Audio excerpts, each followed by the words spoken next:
네, 반갑습니다. 이번 시간은 감가상각에 대해서 이야기를 하겠습니다. 앞부분에 대해서 수업에서 다루지 않은 내용은 여러분들이 한 번씩 읽어보시기 바라겠습니다. 이제 유형자산에서의 마지막 이슈인 감가상각입니다. 감가상각 같은 경우는 정의를 먼저 살펴보자면 유형자산의 미래경제적 효익의 감소를 반영한다. 그리고 내용연수에 걸쳐서 취득원가를 체계적이고 합리적인 방법으로 배분한다. 그리고 그 비용으로 인식하는 과정이다 라고 하고 있습니다.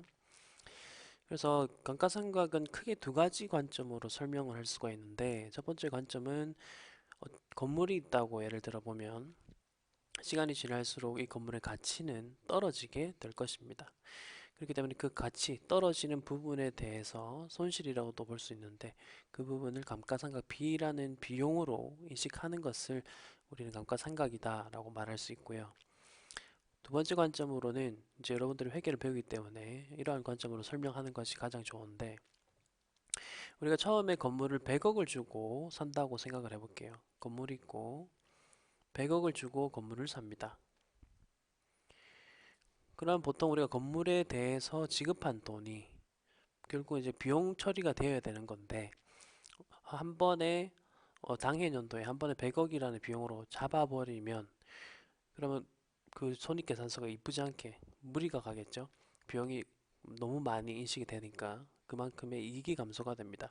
그렇기 때문에 건물에 대해서는 내용연수라는 것을 추정을 해서 균등하게 혹은 여러 가지 배분 방법, 감가상각 방법 등을 통해서 비용 처리해 나가는 것이 필요합니다. 왜냐하면은 결국 건물도 우리 회사가 영업 목적을 위해서 내용연수 동안 사용을 하잖아요. 그렇기 때문에 이제 그것을 그 내용연수 추정된 내용연수 동안 그 건물의 가치를 비용 처리를 해 나가는 것을 감가상각이라고 하는 거예요. 그래서 우리 책에서는 내용연수에 걸쳐서 취득 원가를 체계적이고 합리적인 방법으로 배분한다라는 표현을 쓰는 겁니다. 그리고 본질을 따져보면 이거는 자산을 평가하는 것이 아니라 그 원가 배분의 과정이라고 해서 비용 처리를 해 나가는 과정이다 라고 볼 수 있는 거죠. 자, 그리고 감가상각을 언제 중지하느냐라고 봤을 때 매각 예정 자산으로 분류됐을 때 혹은 자산 제거일 중에서 빠른 날로 해서 감가상각을 중지를 한다라고 되어 있고요. 하지만 가동 중단이거나 유휴 상태, 잠깐 쉬고 있는 상태, 잠깐 사용하지 않는 상태라고 하더라도 감가상각은 계속된다입니다. 자, 그 다음에 감가상각 대상이 아닌 것이 있는데요. 유형자산 중에서 토지가 있고 그리고 건설 중인 자산이 있겠죠. 자, 토지는 한번 생각해 보시면 아시겠지만 요새 부동산 가격이 오른다, 내린 말을 많이 하잖아요. 그걸 따져보면 보통은 토지 가격이 올랐다라고 보시면 되겠습니다. 건물이라는 것은 회계적인 관점으로 보았을 때 결국은 시간이 지남에 따라 가치가 하락하는 자산입니다. 하지만 이 토지라는 것은 매년 재평가가 되고 그리고 시세가 오르기도 하고 떨어지기도 하죠. 그렇기 때문에 토지 같은 경우는 감가상각을 하지 않는다라고 보시면 되겠고요.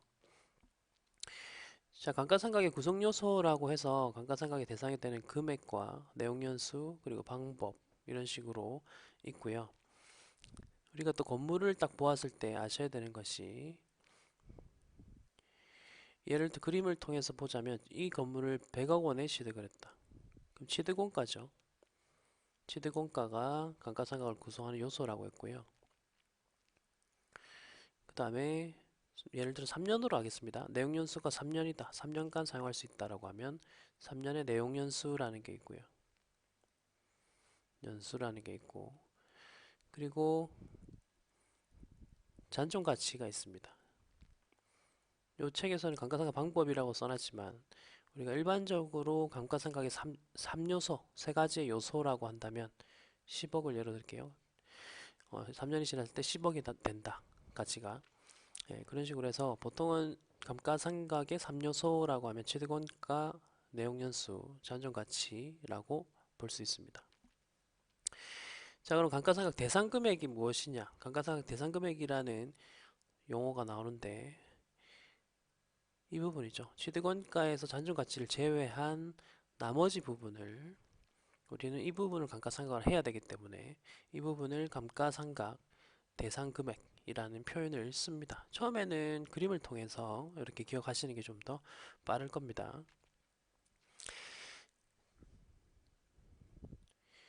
자, 그럼 내용 연수에 대해서 이야기를 한번 해보면요.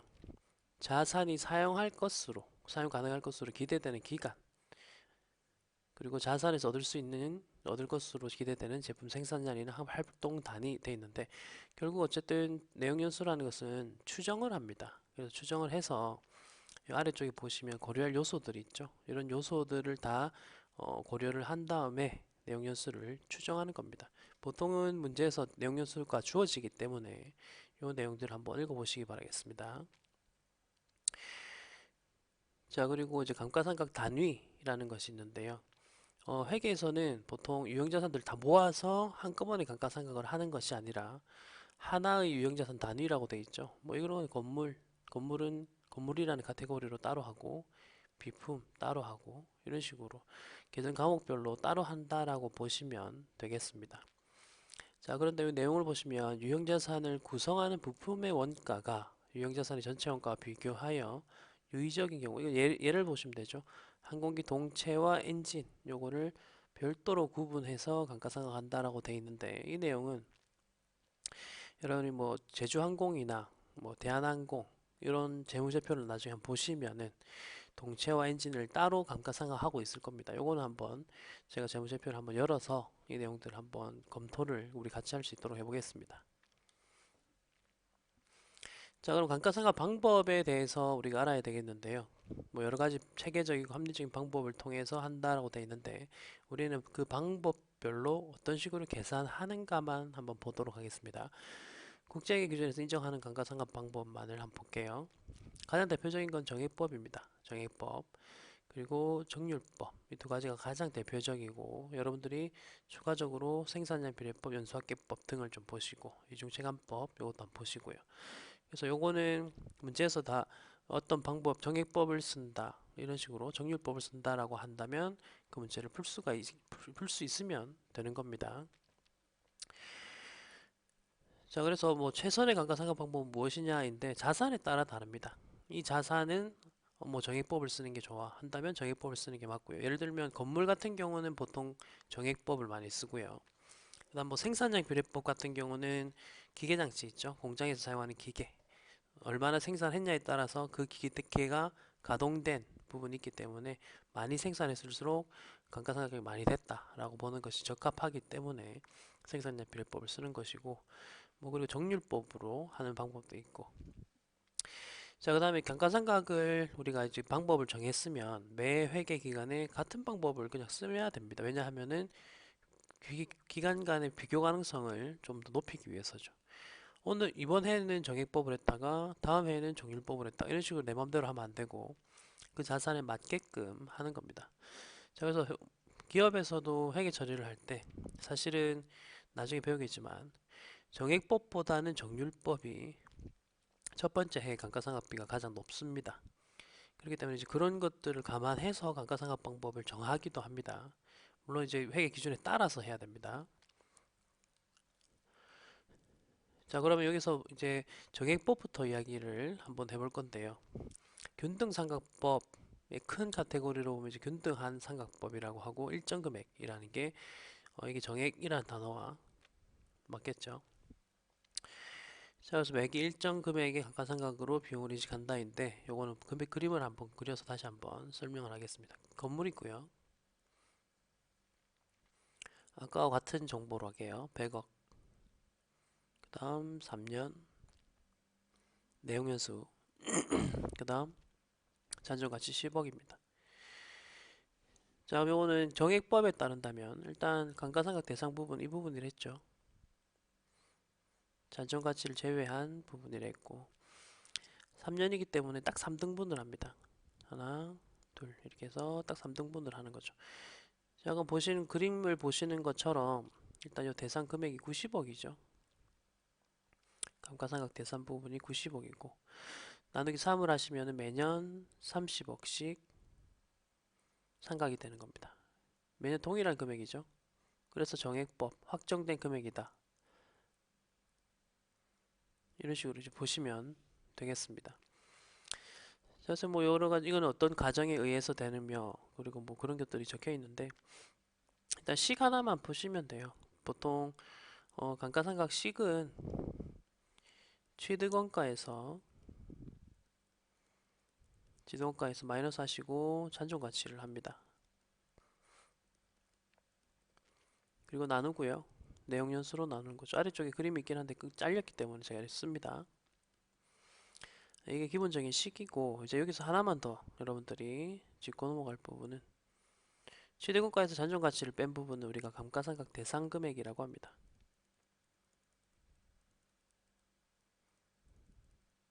용어 정리 한번 하시고 뭐든지 이제 공부할 때 초반에는 용어 정리를 좀 하신 다음에 그 용어에 익숙해지셔야 돼요. 왜냐면 저는 이제 여러분들이 용어를 안다라고 생각하고 수업을 계속 진행할 거니까. 자, 그 다음에 생산량 비례법이 있는데요. 생산량 비례법은 요거는 문제를 통해서 여러분들이 풀어보시면 되니까 우선은 이것도 처음에 취득원가에서 잔존가치를 뺀 다음에 감가상각 대상 금액을 조업도로 해서 계산을 하는 건데 요거는 뭐 예제를 통해서 하시면 바로 이해가 될 거니까요. 결론적으로는 조업도나 생산량을 기준으로 해서 감가상각을 한다. 뭐 그 정도만 일단 알고 넘어가겠습니다. 자, 그다음 체감잔해법이라고 해서 정률법부터 나오는데요. 뭐 상각률 계산 공식이 나오는데 보통은 뭐 상각률이 주어질 거니까 여러분들은 상각률이 주어진다면 어떤 식으로 계산하는 것이 좋은가 그 부분만 보시면 되고 우선 그림을 또 그릴게요. 정률법 같은 경우도 뭐 건물이라고 예를 들어볼게요. 보통은 정액법을 쓰지만 정률법을 계산할 때는 보통 취득원가와 그 다음에 감가상각률을 줍니다. 여기서는 정률이라고 해서 감가상각률을 주는데 50%로 예를 들어 보겠습니다. 상각률은 50%. 여기서는 잔존가치가 중요하지 않다. 왜냐하면은 이 정률법에서 상각률 계산할 때 이미 잔존가치가 공식에 반영이 되어 있는 상태이기 때문에 우리는 바로 상각률을 가지고 계산해버리면 됩니다. 그리고 이것도 3년이라고 해볼게요. 3년 동안 다 상각을 하게 되면 결국은 이 정률법의 상각률에서 공식에다가 잔존가치를 넣었죠. 그 잔존가치와 비슷하게 나오기 때문에 자 그럼 1차년도에 상각을 하면 바로 50%를 곱해보시면 이 부분이죠. 100억이 50%면 50억. 첫 번째는 50억이 상각이 됩니다. 자, 두 번째는 나머지 부분을 또 50%를 곱합니다. 그러면 25억이 되죠. 상각이 되고 세 번째 해는 12.5억이 되겠죠. 이런 식으로 상각되고 그럼 결론적으로 남은 이 부분이 바로 잔존가치가 되는 겁니다. 그래서 여러분들은 기본적으로 이 간단한 그림을 통해서 이 감가상각의 논리를 한번 익혀보시기 바랍니다. 그런 다음에 책에서 주어지는 뭐 그런 계산식들 있잖아요. 그 계산식에 따라서 계산하시면 되고 그 다음에 이 부분 한번 보시면 감가상각 누계액 해가 기초장부 금액이라는 말을 쓰고 있는데 이 부분은 나중에 이따가 또 계산 문제 하면서 볼 건데 기초의 유형자산의 장부 금액은 작년에 내가 가지고 있던 취득 원가에서 감가상각 작년에 감가상각 했던 누계액들을 뺀 게 기초장부 금액이 되겠죠. 예, 그게 이제 기초장부 금액이고 그 상태에서 이 기초장부 금액에다가 상각률을 곱한다 라는 개념인데요. 이건 말이 좀 어렵긴 한데 여기서 이제 책에서는 기초장부 금액이라는 말이 나왔긴 한데 지금 제가 아까 그려드렸던 그림을 통해서 다시 한번 말씀을 드려보자면 아까 우리 1차년도가 지나고 나면 남는 부분 이 부분이었잖아요. 그러니까 이 부분이 1차년도 말에 감가상각 이후에 유형자산의 장부 금액이거든요. 그리고 그 다음 해로 넘어가면 지금 녹색 부분만 장부 금액이라고 남아있을 것이고 여기에다가 곱하기 50% 상각률을 해서 계산한다. 뭐 그런 말을 책에서는 좀 어렵게 써놓은 겁니다. 자 그리고 이중체감법이라는 게 있는데 요건 키워드는 정액법 상각률이 2배다 정도만 일단 기억하시면 되겠고 자 그 다음에 연수합계법이라는 말은 요 식을 보면서 이야기를 할 건데 제가 간단하게 식을 바로 세워보자면 아까처럼 100억이고 취득원가 100억, 잔존가치 10억, 그리고 3년.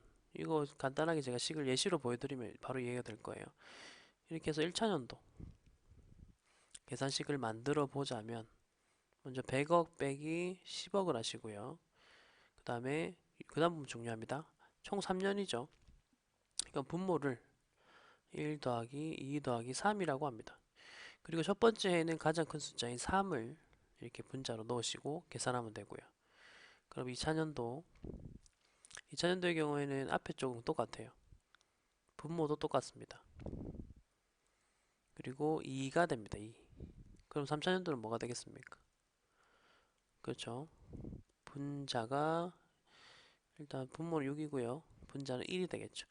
이런 식으로 계산하는 것을 연수합계법이라고 하는 거고, 특징은 보시다시피 첫 번째 분자가 제일 크기 때문에 첫 번째 해의 금액이 가장 크다. 그리고 두 번째 해는 세 번째 해 점점 작아지고 있죠. 이런 식으로 된다는 게 바로 특징이 되겠습니다. 네, 그럼 예제를 통해서 한번 이야기를 해볼게요. 이런 감가상각 같은 개념은 예제 문제를 풀면서 하시는 게 좀 더 이해가 잘 될 거예요. 한번 문제를 읽어보겠습니다. 광산업을 하고 있는 법수는 채굴용 크레인 한 대를 매입했고 크레인의 취득원가가 나오고요. 그 다음에 추정 총 생산량 그 다음 내용연수 5년, 잔존가치는 제로. 그리고 이 크레인을 통해서 5년간의 실제 채굴량이라고 해서 이렇게 그 정보가 나오죠. 이 채굴량은 생산량 비례법 때만 사용하는 겁니다. 그래서 유형자산을 정액법, 생산량 비례법, 정률법, 이중체감법, 연수학급법으로 계산을 해보라 하는 것이고, 그 다음에 정률법과 이중체감법에서 잔존가치는 5%로 가정한다 라고 되어 있습니다. 우선 정액법부터 풀어볼게요. 정액법은 식을 간단하게 세울 건데 먼저 취득원가 450만원 쓰시고, 그리고 잔존가치 빼는 거죠. 여기서 제로라고 했고요. 나누기 5년이라고 합니다. 그렇게 계산해 보시면 90만원이 나옵니다. 자, 정액법의 특징은 뭐냐면 감가상각 금액이 매년 균등하다 했잖아요. 그래서 요 답안을 보시면 감가상각액이라 돼 있죠. 이건 회계 처리할 때는 감가상각비라고 처리합니다. 감가상각비. 그 감가상각비가 매년 90만원으로 동일하고요. 그 다음 아래쪽에 보실 것은 감가상각 누계액이라는 게 있죠. 이거는 매년 상각한 것들의 총 합계액입니다. 이런 식으로 합계가 되겠죠. 자, 그리고 이걸 통해서 제가 재무상태표를 간단하게 한번 그려볼 건데요. 2010년도 거를 그려보면, 자, 재무상태표 차변만 확대했다고 생각해 보세요. 그리고 크레인이죠. 크레인 같은 경우는 유형자산이고, 이거 적을 때는요. 먼저 처음에 취득한 450만 원이라고 이렇게 적으셔야 되고요. 크레인 450만 원. 그리고 그 아래쪽에 그 해의 감가상각 누계액을 적습니다. 이런 식으로. 그런 다음에 밑에 장부가액 나옵니다. 360만 원. 그래서 요 용어를 좀 아셔야 되죠. 먼저 취득가액입니다. 450만 원. 그리고 아래쪽은 감가상각 누계액입니다. 그리고 마지막은 우리가 장부금액 혹은 장부가액 이런 표현을 씁니다. 자, 그래서 2011년도 것도 한번 써보자면 취득가액은 그대로 아래쪽에 있는 감가상각 누계액 금액만 바뀝니다. 180이라 돼 있죠. 그리고 요 금액은 270만 원이 장부금액. 그래서 요 옆에 거는 여러분들이 한번 체크를 적어 보세요. 왜냐면 이런 식으로 적어 보는 연습을 다 하셔야지만 내가 이 감가상각을 반영을 했을 때 어떤 식으로 장부에 재무상태표에 반영이 되는지를 느낄 수가 있거든요. 이거 좀 이 개념까지 알고 계셔야지만 감가상각에 대한 이해도가 좀 더 높아지실 거고 나중에 재무제표를 분석할 때도 여러분들이 크게 뭐 무리가 없을 겁니다. 자, 그다음 생산량 비례법입니다. 생산량 비례법은 처음에 식을 세우는 방법은 요 시작은 똑같아요. 정액법이랑 마이너스 하시고 0. 근데 이제 그 다음 부분 보시면 자, 추정 총생산량을 10만 톤이랬죠. 분모로 잡습니다. 그리고 이 분자 부분에는 아까 실제 채굴량 나왔죠. 이런 식으로 이런 식으로 그러니까 이런 식으로 이 실제 채굴량이 올라가는 것이 맞다는 거죠. 실제 채굴량이 올라가는 것이 맞다. 그래서 계산식을 세우실 때 분모에다가 총 예정, 추정 총 생산량 잡으시고 분자에다가는 그 해의 실제 채굴량, 생산량을 분자로 이렇게 잡으시면은 계산이 바로 감가상각비가 계산이 됩니다. 감가상각비가 바로 계산이 되고요. 나머지는 똑같은 방식으로 진행하시면 되겠고. 자, 근데 답안에는 뭐라고 적어놨는지 한번 보시면은 그냥 취득 원가에서 잔존 가치를 빼고 10만 톤으로 나눈 다음에 뭐 단위당이라고 해서 나왔죠. 결국은 같은 말을 하는 거예요. 결국은 같은 말을 하는 것이기 때문에 이건 여러분들이 편하신 대로 식을 세우셔서 계산을 하시면 되겠습니다. 이것도 마찬가지로 아까 정액법에서 한 것처럼 여러분들이 재무상태표에다가 어떤 식으로 표시되는지 한번 써보는 게 중요합니다.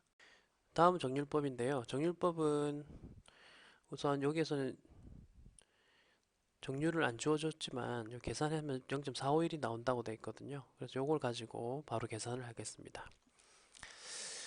먼저 기초장부 금액이라는 표현을 쓰고 있는데요. 정률법 같은 경우는 그 정률, 감가상각률에다가 이미 잔존 가치를 감안을 해서 상각률을 계산한다 했잖아요. 그렇기 때문에 아까 정액법이랑 생산자 비례법처럼 마이너스 잔존 가치 이런 것들을 하지 않고 바로 기초장부 금액 최초 취득가액이죠. 450에다가 상각률을 곱하는 거죠. 상각률을 곱하면 바로 이렇게 삼각비가 나오고 누계액이 나온다고 했습니다. 자, 그 다음에 요 부분 중요한데요. 2차년도 같은 경우는 우선은 요거 최초 취득가액에서 감가상각 누계액을 뺀 부분을 우리가 이제 계산을 해보면 2029 네, 2470, 500 이렇게 장부 금액이 나오죠. 그래서 이 장부 금액에다가 다시 곱하시는 거예요. 곱하셔가지고 2차년도에 감가상각비를 계산하는 거고, 그리고 마지막 요게 바로 이렇게 1차년도에 상각 누계액과 2차년도에 상각비를 더한 거, 그게 바로 2차년도에 감가상각 누계액이 되겠죠. 그리고 다시 여러분들은 요 450만원 마이너스 314만 3,696원을 빼시면 장부금액 계산되죠. 요 부분에다가 다시 곱하시고, 아까 전에 제가 간단한 그림을 통해서 그 정률법의 계산 논리를 좀 말씀을 드렸어요. 그래서 그걸 먼저 이해를 하신 상태에서 지금 이 부분을 보셔야지만 이해가 될 겁니다. 나머지 부분만 지금 계산하고 있는 거거든요. 이렇게 계산을 하시면 네, 이렇게 감가상각비가 나올 것이고, 그러면 전년도 누계액과 올해의 감가상각비를 더하시면 3차년도의 감가상각 누계액이 될 것이고, 자, 다시 최초 취득가액이 450만원에서 마이너스 하시고 마이너스 3차년도의 누계액을 빼시면 744611이 나오죠. 여기다가 상각률, 그러니까 정률이란 말 자체가 정해진 상각률을 매년 곱한다. 같은 상각률이죠. 정액법은 매년 같은 금액이 나와야 되는 거고, 정률법은 매년 같은 상각률을 곱함으로써 계산을 하는 그런 논리입니다. 이 논리만 지금 이해를 하십시오. 자, 그리고 네 번째 이중체감법입니다. 이중체감법도 보시면 이거는 정액법과 정률법이 좀 섞여 있는 건데, 우선은 상각률을 어떻게 계산하는지 먼저 보세요. 5분의 1이라고 되어 있는데 이거는 아까 내용연수 5년이었잖아요. 그러니까 나누기 5를 했을 때 거기에다가 곱하기 2를 한다는 게 바로 이중체감법의 포인트입니다. 그렇게 해서 상각률을 계산해 내시고요. 이중체감법은 상각률을 계산할 줄 아셔야 돼요. 이렇게 상각률을 계산하신 다음에 그 다음에 이제 계산하는 방식은 정률법과 똑같죠. 이런 식으로 곱하시고 계산하시고, 그리고 감가상각 누계액 나왔죠. 그럼 450만원에서 누계액을 빼면 270이라는 장부금이 나오고, 또 같은 상각률 0.4를 곱하고 또 이렇게 하시면 상각비가 나오죠. 그리고 감가상각 누계액은 요 두 개, 전년도 감가상각 누계액과 당해년도의 감가상각비를 합친 거, 이런 식으로 계산하시면 되는데, 요건 이제 하나 특이점은 요 마지막 부분을 보시면 자, 이 이중증합법 같은 경우는 아까 정률법과의 차이점이 뭐냐면 이 정률법은 잔존가치 금액을 상각률에 다 반영을 한 상태에서 상각률을 뽑아낸 거고요. 이중체감법은 잔존가치를 따로 반영하지 않고 단지 정액법처럼 나누기 5를 한 다음에 곱하기 2만 해버렸잖아요. 그러다 보니까 잔존가치 부분이 반영이 전혀 되지 않았어요. 그렇기 때문에 이 문제를 보시면은 잔존가치 아까 나왔던 그 금액, 자, 이중체감법에서의 잔존가치는 5%로 한다라고 되어 있었거든요. 그래서 그러면 얘의 5%, 이 취득가액이 450만 원이고 얘의 5%는 22만 5천 원이 잔존가치라고 볼 수 있는데, 그럼 이 22만 5천 원이 남게끔 누계액을 세팅하는 거예요. 지금 이 누계액을 보시면은 450만 원에서 지금 마지막 누계액인 427만 5천 원을 빼보시면 결론적으로는 22만 5천 원의 잔존 가치가 남게끔 세팅이 되는 걸 확인할 수 있어요. 그래서 세팅을 한 다음에 마지막 해의 상각액을 이렇게 계산을 해 나가는 거죠. 이런 식으로 계산하시면 되고, 자, 마지막으로 연수학계법 같은 경우는 아까 제가 계산식을 간단하게 알려드렸었죠.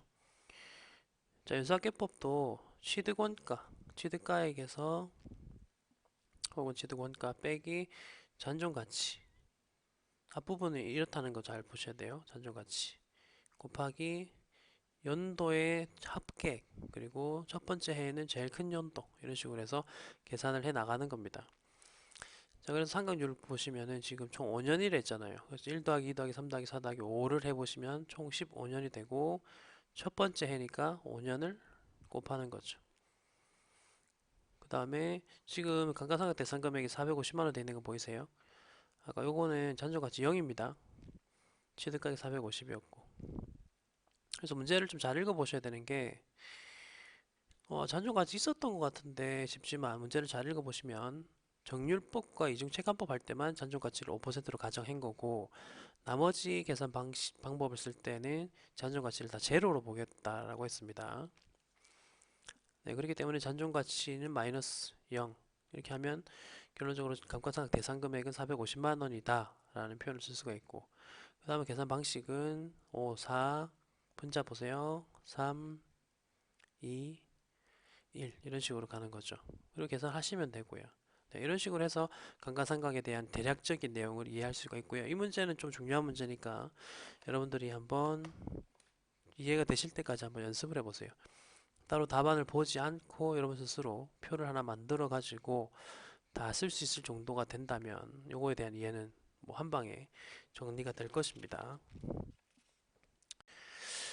자, 그래서 감가상각 방법의 효과를 뭐 비교해 보자라고 되어 있는데요. 요 그림 가지고 우리가 알아야 되는 것은, 우선 정액법과 연수학계법부터 보시면 여기 정액법, 그 다음에 연수학계법은 직선이죠. 그리고 이중체감법과 정률법 같은 경우는 이렇게 곡선으로 떨어지죠. 이게 이제 특징은, 가장 큰 특징은 그거예요. 정액법은 매년 동일한 금액이고, 그 다음에 정률법이 보통은 첫 해가 가장 크더라. 예, 보통 그렇더라.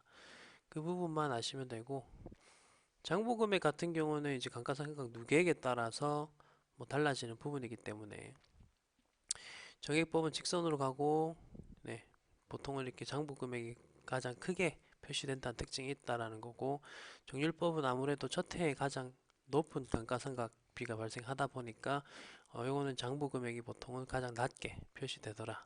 뭐 그런 특징이 있다 정도로만 이해를 하시면 되겠습니다. 자, 그리고 마지막으로 기중 취득했을 때 자산은 어떤 식으로 감가상각을 해야 되는지를 제가 내용만 한번 소개를 해드릴 거고요. 뒤에 있는 예제 문제는 여러분들이 한번 풀어보십시오. 자, 이렇게 기중 취득이 있을 경우에는 먼저 기초 취득을 했을 때 회계기간별 감가상각액을 먼저 계산을 해봅니다. 자, 그 다음에 취득일을 기준으로 해서 두 개의 기간으로 구분하고 차지하는 비율을 계산합니다. 이건 뭐 월할 계산한다 혹은 일할 계산한다 할 때 우리가 365분의 뭐 일수 혹은 12분의 몇 달 이런 식으로 하는 것처럼, 자, 그래서 1단계의 감가상각액에다가, 이건 1년 기준이죠. 1년 기준에다가 비율을 곱해서 특정 회계기간의 감가상각액을 계산한다 라고 보시면 되겠고, 기간 단위는 뭐 1일 1로 하든지 뭐 월로 하든지 뭐 6개월로 하든지 이건 주로 하든지 뭐 그런 이야기고.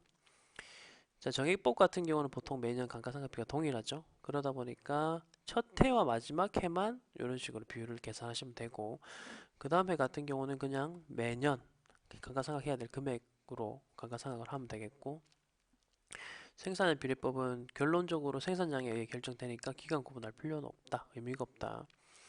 자, 그다음 정률법이나 이중체감법과 같은 이런 상각률을 계산하는 것 같은 경우는 우선 기간 계산을 하시고, 취득연도에는 이제 기간 계산, 이후연도에는 상각률을 그냥 바로 곱해버리면 된다라고 되어 있죠. 그러니까 이거는 첫 번째 취득연도에는 첫 번째 1년 기준으로 상각률을 곱한 다음에 기간 비율로 곱해 주시고, 이후 연도에는 이제 1차 연도에 감가상각 누계액이 발생했겠죠. 그리고 남아있는 감가상각 대상 금액이 있을 것이고, 거기에다가 그냥 상각률을 곱하는 식으로 해서 계속 정상적으로 계산하시면 되고. 자, 그다음 연수합계법은 회계연도마다 기간을 구분한다 라고 되어 있는데요. 기중취득한 연수합계법은 그림을 한번 그려서 설명을 해보겠습니다. 우선 3년을 기준으로 해서 한번 해볼게요.